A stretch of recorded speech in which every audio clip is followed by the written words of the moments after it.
There's a pretty one, Ulysses.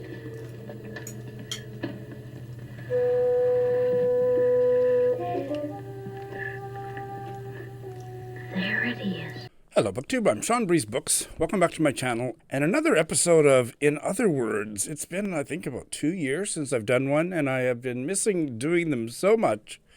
And I've decided, damn it, I'm going to carve out a space to do them again. So I've said that every time I've come back and put up one that year, but I have jettisoned some of my BookTube activities to the point where I think I can do this semi-regularly. I'm very excited about it. And yeah, lots of you don't even know what I'm talking about because it's been so long since I put one up. In Other Words is a series where I talk about words and phrases that I find in my reading that I don't know, and then I look it up and I look up the etymology, and if it sounds interesting, then I feature it here. Sometimes when I feature this, I've had comments from people saying, "You didn't know what that meant?" And I was like, yes, I did know what it meant. I just think why it means what it means is interesting. As I always say, I'm not an expert in this. I've had academic training, but not in etymology.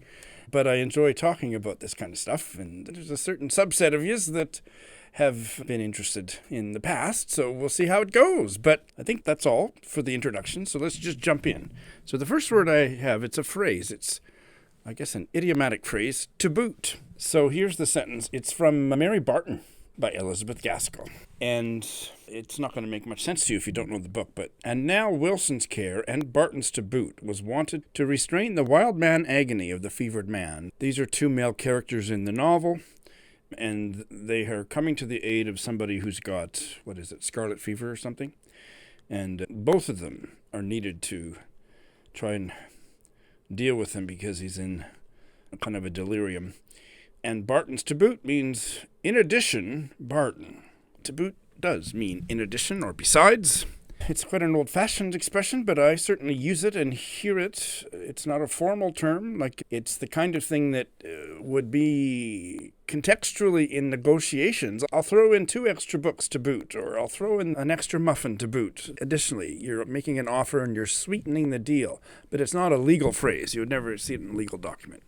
So the first thing to say is this has nothing to do with the boots we wear. It's the same word, but completely separate etymology.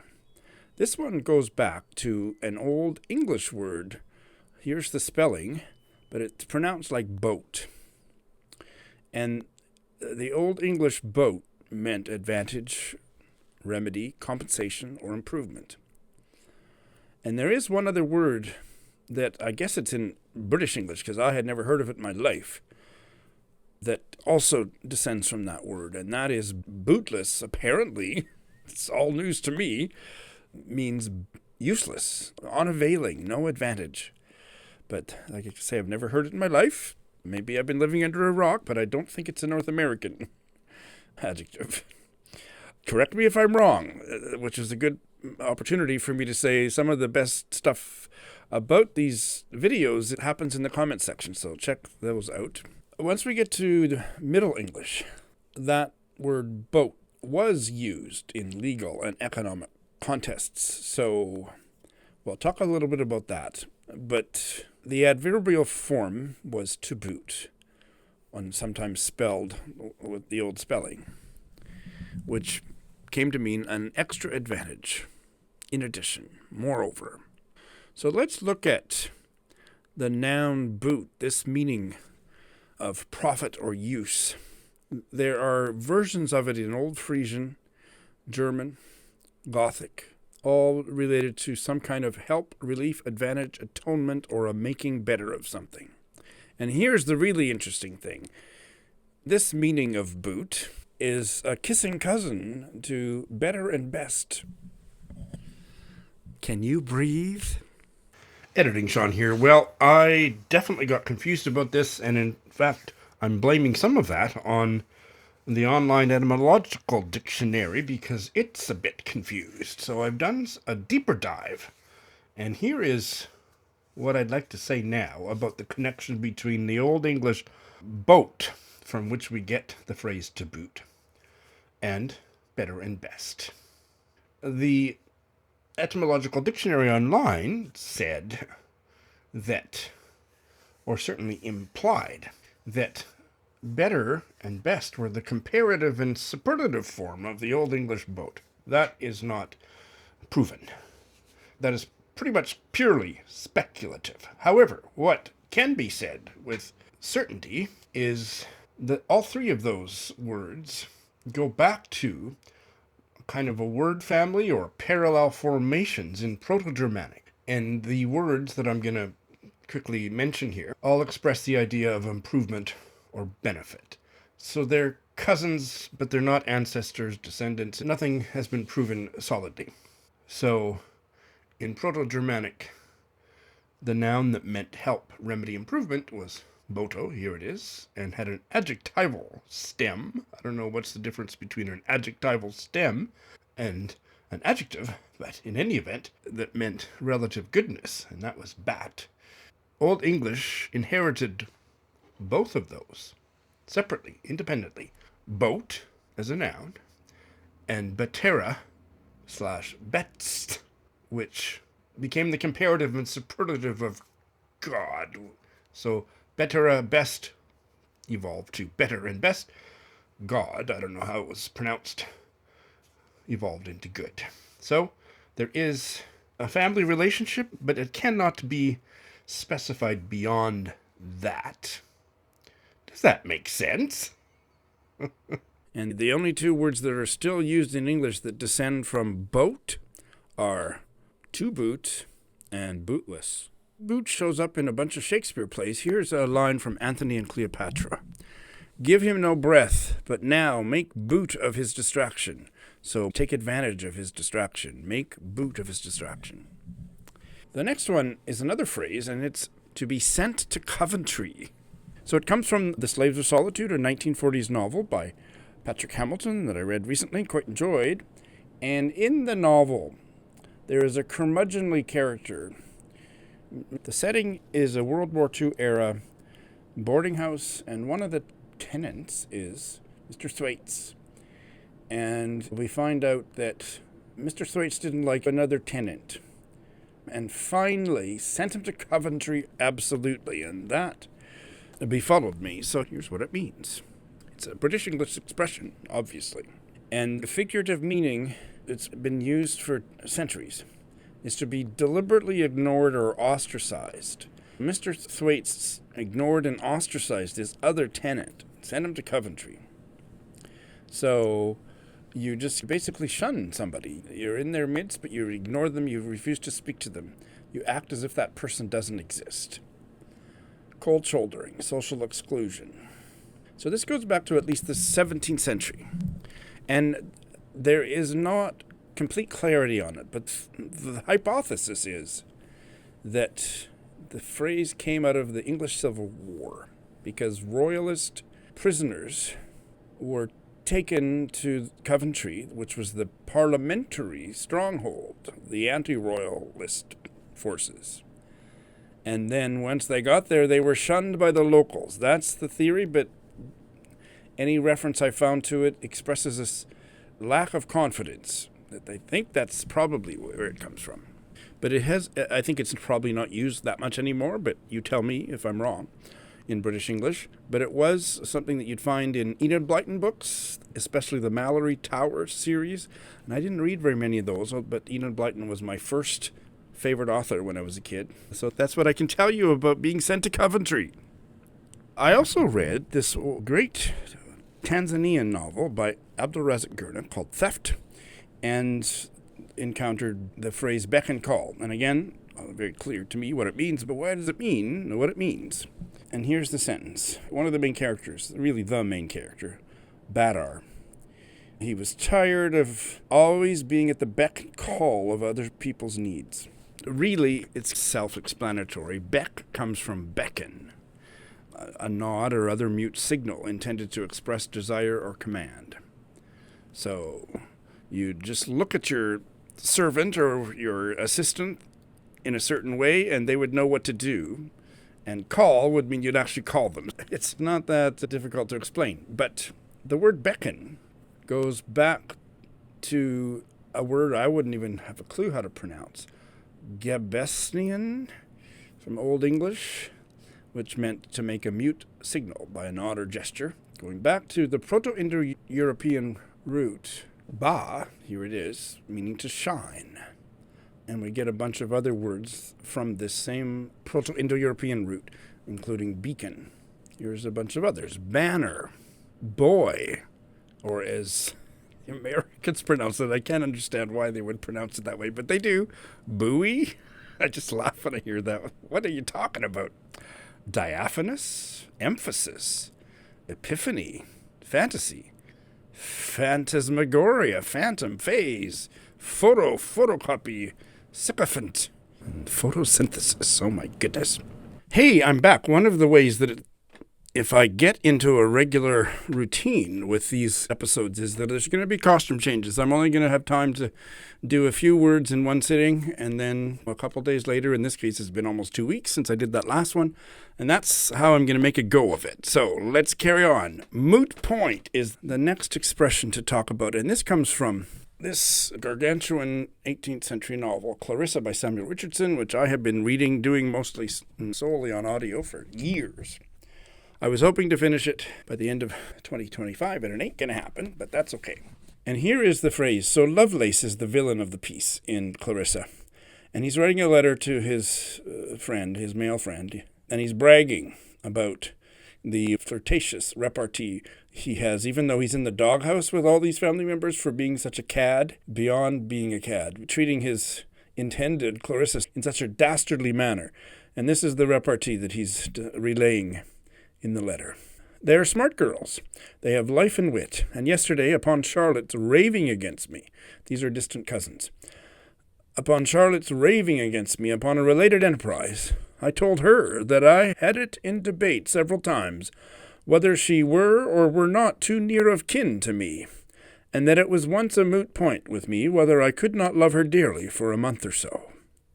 The fascinating thing that I have discovered, and I did not know at all about moot point, is that it has a virtually completely different meaning in modern British English compared to modern American English. No wonder I'm confused as a Canadian, as a speaker of Canadian English, because we have a mix of both. The noun moot goes back to the 12th century, which is Middle English, and the Old English was gemot, here it is, which meant a meeting or formal assembly, to discuss community affairs and to meet justice, M-E-T-E. And also from Proto-Germanic, Low Frankish, Middle Dutch, Middle High German. There is a word, here it is, that you'd have to be really into medieval England to know this word. I have seen it crop up in some of my other etymological research, but other than that, it's definitely a new word to me that I don't know how to pronounce. Let me see if I can find how to pronounce it.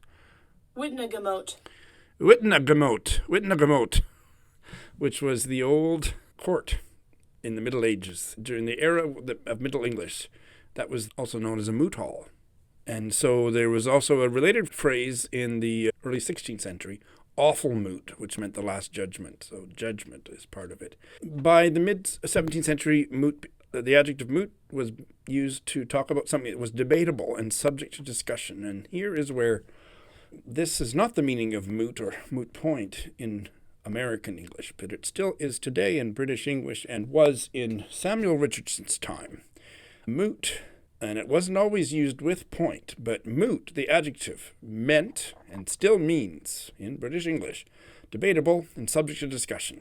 And that comes from that idea of moot meeting, a formal assembly. It came also to mean, in legal jargon, the discussion of a hypothetical law case, so something debatable, something to debate. Mock cases for law students to test their skills. In Middle English, moot as a verb meant to meet, and there is quite an interesting etymological link between moot and meet. They haven't figured it out exactly, but just that there is a connection. Implied or meet goes back to the Proto-Indo-European root here, mod. Moot does not descend from that, but the kissing cousin kind of thing. But before we come closer to the present, in British English, remember there were those community meetings called moots. And there was even a moot bell that would ring to summon people in the community to come into the clearing in the forest where they'd have their meeting. And that's where this whole thing of a moot point in British English being a debatable point, something that has not been resolved, open to discussion, open to debate. In American English, most of my subscribers are actually American, according to my YouTube statistics. A moot point means an irrelevant point, a point that has no bearing on matters. And that's how it's used in America. So moot point is something to be avoided in across the pond correspondence or whatever, because it means something virtually completely different. And in Canada, we use both. In legal, academic, formal contexts, we use the British meaning, but in everyday speech, to the degree that moot point is used, it's used in the American English way of being irrelevant. The other thing to say about American English is the American judicial system has moot courts, and the meaning of that goes back to the moot courts of the UK, which goes back to those assemblies and all those legal things. They use that branch of the moot family tree from British English being a debatable point, something that has not been resolved. So the interesting question is, how did the American meaning of moot point diverge to such a degree? So let's go through it. So we started out with a question open to argument that comes from the meeting or assembly for debate. Later it had the specialized legal and academic moots discussion groups, places for discussion. But in British English, the sense of moot has always been connected to real, legal, or moral uncertainty. The American shift began in the 18th and 19th centuries, and it's tied to legal education, especially law schools and moot courts. But where it evolved was the sense in the legal community and legal context that hypothetical cases could be debated endlessly and nothing would happen. They were purely academic. The courts, the quote-unquote moot courts, were simulated legal entities rather than having any real power. So that is where this idea of inconsequential and irrelevant came from and took root in American English. Next is peevish. Again, another adjective I've used all my life. Know what it means. Encountered it in a book I'm reading very slowly and decided to do some research about why it means what it means. The book in question is a book I've barely started, but boy, I'm enjoying it. I'm just reading too many books at once, as is my wont. This is by Mrs. Margaret Oliphant from the Chronicles of Carlingford series, Miss Marjoribanks. It's written as Marjoribanks, but as I will eventually learn as I get farther into the novel, my dear friend Joe Smith has informed me the correct pronunciation is not Marjoribanks, but Marchbanks. And it's on the very first page that I encountered peevish. It's in the third sentence in chapter 1. Mrs. Marjoribanks, poor lady, had been an invalid for many years. She had grown a little peevish in her loneliness, not feeling herself of much account in this world. So peevish is like grumpy, easily irritated, especially by irrelevant, unimportant things. Querulous, moody. So peevish comes from the late 14th century word. Here's the spelling. I don't know how it would be pronounced. Peyvesshe, meaning perverse, capricious, silly. They haven't traced it any further back than that. But it's the connection between peevish and another one of my favorite words that I do have occasion to use about once an hour. Pervert.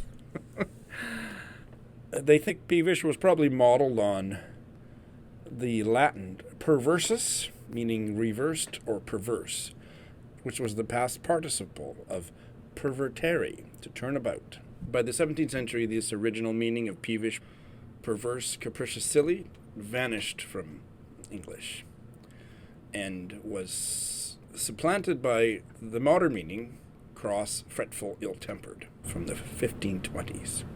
But pervert goes back to the same era, the 14th century. Perverten, transitive verb, to turn someone aside from a right religious belief to a false or erroneous one, to distort natural order, my specialty, to misdirect or misapply, to turn something or someone away from the right opinion or conduct. Going back again to that same Latin, pervertere, overthrow, overturn, or corrupt, subvert, abuse. It goes back to the Proto-Indo-European root, were or we're, meaning to turn, bend, and we get a whole pile of words from that. I think we've talked about it before. Adverse, anniversary, avert, awry, controversy, convert, divert, extrovert, rhapsody, ribald, subvert, wrangle, rap, wrath, wreath, wrench, wrestle. There's a hint of sexual weirdness in the word peevish, and that is the only point I wanted to make about that. The last word for this episode of In Other Words is cosseted, and this comes from a short story by a Palestinian writer. The collection is called Out of Time by Samira Azzam, translated from the Arabic by Ranya Abdelrahman. I've been reading this very slowly and enjoying it since Women in Translation Month. And so the mother of one of the characters in one of the stories is described as a cosseted woman with a maid, driver, and cook who had her breakfast brought to her in bed. So, cosset, the verb, first shows up in etymological records from the mid-17th century, meaning to fondle, to caress, to indulge, make a pet of. And it's a little sketchy, but they have traced it back 75 years earlier to the late 16th century. The noun cosset, and it meant, interestingly, a lamb brought up as a pet. If you had a pet lamb in the late 16th century, that was a cosset. And I guess you would fondle and caress it. It says that the noun cosset began to be applied to people by the 1590s. It meant a pampered person, a favorite, someone indulged in or spoiled was a cosset. I think it's quite obvious. The speculation that it goes back to Old English cot-sæta, one who dwells in a cot, and that certainly would make sense. However, there is very low confidence in the link, even though it's listed in the online etymological dictionary as the root of cosset. It is, and I'm using the British meaning here, very much a moot point. All right, there's my first episode of, In Other Words, in Eons. I hope you enjoyed it. Thanks for watching.